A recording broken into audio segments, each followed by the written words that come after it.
우리나라가 잘하는 거 하면 뭐 생각나세요? 반도체? 뭔가를 좀 빨리빨리 하는 거? 양궁? 여기서 이거 빼먹으면 좀 섭합니다. 게임이죠. 근데 2014년 스타크래프트2 세계대회 16강에서 한국인들 8명이 대거 탈락했다고 기사가 났어요. 반전이 사실 16강 진출 인원 전원이 한국인이었어요. 한 번만 이런 것도 아니고 계속 이러니까 2017년부터는 주최 측에서 아예 한국인은 별도로 분리시켜요. 별로 효과가 없긴 했는데 프로만 이런 게 아니라 일반적으로 필드에서 만나는 게이머들도 실력이 확실히 뛰어나대요. 우리나라 사람들 왜 이렇게 게임 잘하는 걸까요? 도대체 얼마나 잘하는 걸까요? 오늘의 이야기 듣다 보면 나도 모르게 어깨가 올라가고 국뽕이 차오를 수 있습니다. 바로 시작합니다.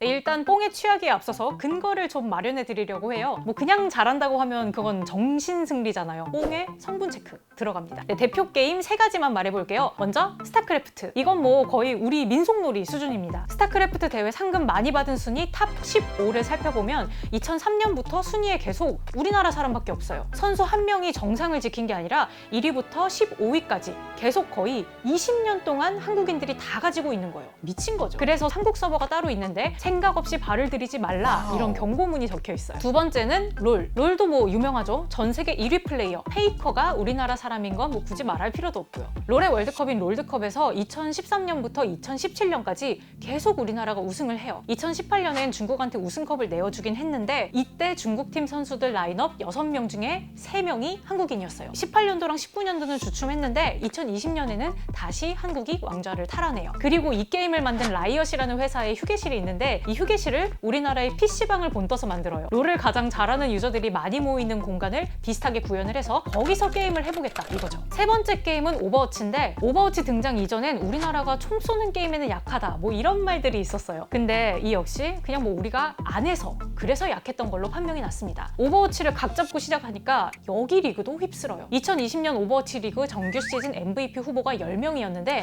그중에 9명이 한국 사람이었어요. 경기만 했다 하면 뭐 우리나라 사람들끼리 붙고 앉아 있으니까 이게 지금 세계 대회인지 국내 대회인지 구별이 안 갈 정도예요. 이쯤 되면 정말 우리나라가 게임을 잘하는 거는 부정할 수 없는 사실인 것 같아요. 그럼 일반 게이머들 수준은 어떨까요? 데이브 샤펠이라고 미국에서 유명한 스탠드업 코미디언이 있는데 그 사람이 이런 말을 해요. 뭐 사실인지 아닌지 뭐 진짜 8살이 그런 건지 아닌지는 모르겠지만 유머의 소재로 쓰일 정도로 공공연하게 받아들여지고 있는 거예요.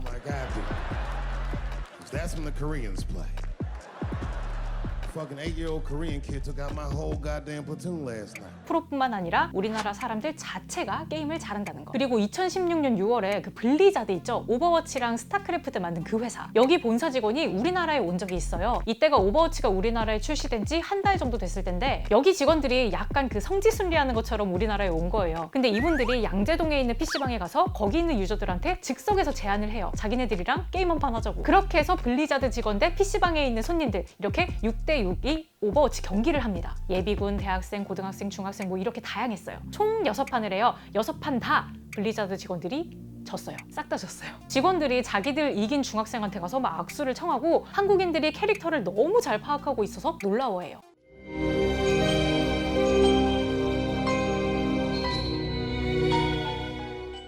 우리나라 사람들 정말 게임 좋아하고 또 잘해요. 근데 왜 이렇게 잘하는 걸까요? 진짜 뭔가 유전자가 남다른 걸까요? 솔직히 5천만 인구밖에 안 되는 나라에서 전 세계 랭킹을 다 먹고 있는 거면 뭔가 좀 확실한 과학적 이유가 있을 거 아니에요. 네, 결론부터 말하면 연구 자료 없습니다. 누군가가 연구를 할 만도 한데 없어요. 뭐 게임이 폭력성에 미치는 그런 영향 뭐 이런 건 있고요. 그래서 제가 나름대로 좀 조사를 해봤어요. 인터넷 검색도 좀 많이 하고 게임을 엄청 즐겼던 분, 그리고 외국에서 살다 오신 분, 그리고 한국에서 게임을 즐기지만 외국인 유저와 게임을 많이 해보신 분들 뭐 이렇게 제가 좀 다양하게 찾아다니면서 얘기를 좀 들어봤어요. 사실 근데 여기서부터는 좀 슬플 수도 있어요. 일단 우리나라는요 게임을 열심히 해요. 열심히 해서 잘했답니다. 끝!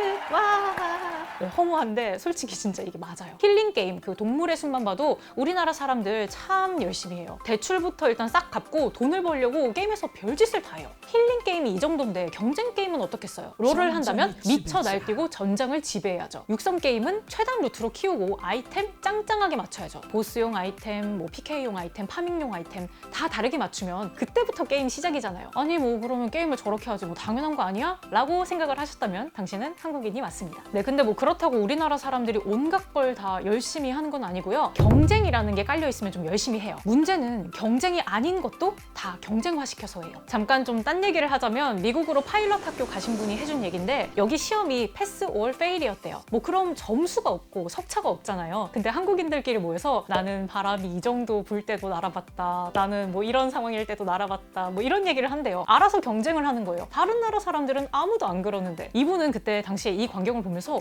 이게 바로 종특인가 싶었대요. 판이 안 깔려도 자기네들끼리 알아서 경쟁을 하는 거예요. 이 외에도 우리나라의 경쟁에 대한 이야기는 구글에 우리나라의 경쟁이라고 쳐보시면 더 자세하게 보실 수가 있을 거예요. 어쨌든 다시 게임 얘기로 돌아오면 우리나라는 게임도 경쟁화시켰어요. 사실 외국에서는 게임이 그 열심히 해야 할 대상 자체는 아니에요. 왜냐하면 놀이거든요. 게임을 하려고 컴퓨터 맞췄다고 하면 대체로 외국인들은 뭐 그렇게까지 해야 돼? 라는 반응이에요. 그렇게까지 해서 놀아야 되나? 라는 마음인 거죠. 우린 어때요? 솔직해져 봅시다. 슬슬 게임 끄려고 할 때 이겨야 끄잖아요. 지면 그거 막판 아니잖아. 그리고 컴퓨터 왜 맞춰요? 게임하다가 렉 걸리면 안 되잖아요. 이겨야 되는데. 현질은 왜 할까요? 제 캐릭터보다 내 캐릭터가 더 세고 예뻐야 되잖아요. 이기려고 게임을 한다는 거죠. 놀이가 아니라 경쟁인 거예요. 뭐 물론 대체로 그렇다는 거고 외국인들 중에서도 게임을 진심으로 하는 사람들이 있죠. 그들이 프로게이머인 거고요. 근데 이상하죠? 이렇게 따지면 축구는, 농구는 다 경쟁인데 왜 게임만큼 우리나라가 두각을 드러내지는 못하는 걸까요? 원래 모든 프로리그가 탄탄하려면 선수가 많아야 돼요. 그래야 리그 수준도 올라가고 또 재밌죠. 근데 프로게이머들 보통 어리죠. 30대 되면 은퇴하고 되게 수명이 짧아요. 근데 우리나라는 10대, 20대 잠재 선수들이 너무 많아요. 왜냐? 다른 나라보다 우리나라가 게임에 대한 인식이 좋은 편이라서 그래요.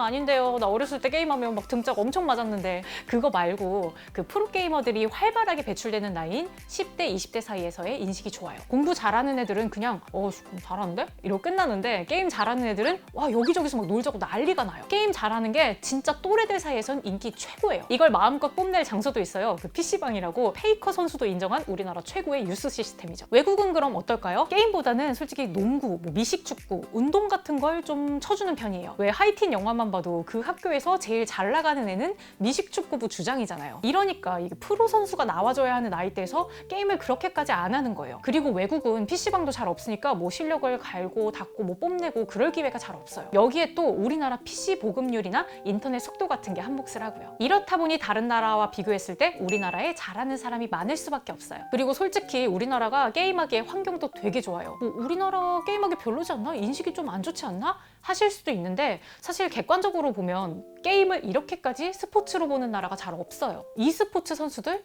일반 스포츠 선수들이랑 비슷하게 대우를 받아요. e스포츠 협회가 있고 대통령배 대회가 있고 e스포츠 팀이 있어요. 취미가 게임일 수도 있고 좋아하는 게이머가 있는 것도 우리나라에서 그렇게 이상한 일이 아니에요. 친구들끼리 PC방 간다고 해도 또 아무도 이상하게 안 봐요. 생각보다 우리나라 게임에 관대합니다. 육성 시스템이 잘 갖춰져 있는 건 말할 필요도 없고요. 이외에도 많은 사람들이 이야기하는 것 중에 하나가 보상으로 인한 성취인데 레벨을 예로 많이 드시더라고요. 현실보다는 아무래도 게임 쪽이 성취가 좀 즉각적이긴 하죠. 일정 몬스터를 잡으면 캐릭터가 강해지고 그런 확실한 보상이 있기 때문에 청소년들이 게임을 즐기는 거다라고 하는데 솔직히 제가 게임을 해본 입장에서 뭔가를 얻는 것보단 쟤를 이기는 것 자체가 성취였기 때문에 크게 이건 와닿진 않았습니다. 뭐 하나 딱 가지고 이거다! 이게 바로 한국인들이 게임을 잘하는 이유다! 이렇게 말할 수 있는 건 없어요. 누군가는 뭐 젓가락질 때문이다 라고 말하기도 하는데 그렇다기에는 중국이랑 일본도 있는데 우리나라가 독보적이잖아요. 우리나라의 PC방 문화라든지 뭐 인터넷망, 뭐 경쟁심리, 또래 문화 이런 것들이 너무나 복잡하게 얽혀서 지금의 결과물을 만들어냈다고 보면 돼요. 어찌 보면 무한 경쟁 때문에 게임을 잘하게 된 것 같아서 조금 슬퍼지기도 하는데 그로 인해서 또 우리나라가 전 세계적으로 위상을 떨치는 분야가 생긴 거겠죠? 열심히 게임을 즐겼던 저에게 박수 한번 쳐주고 싶네요. 네, 다음 시간에는 그 게임을 잘하는 나라에서 1등을 하는 사람, 페이커에 대해서 이야기해드리겠습니다. 오늘의 마녀스푼은 여기까지입니다. 오늘의 이야기가 마음에 드셨다면 좋아요와 구독 부탁드리고요. 전 지금까지 마녀스푼의 마녀언니였습니다. 다음 시간에 만나요. 안녕.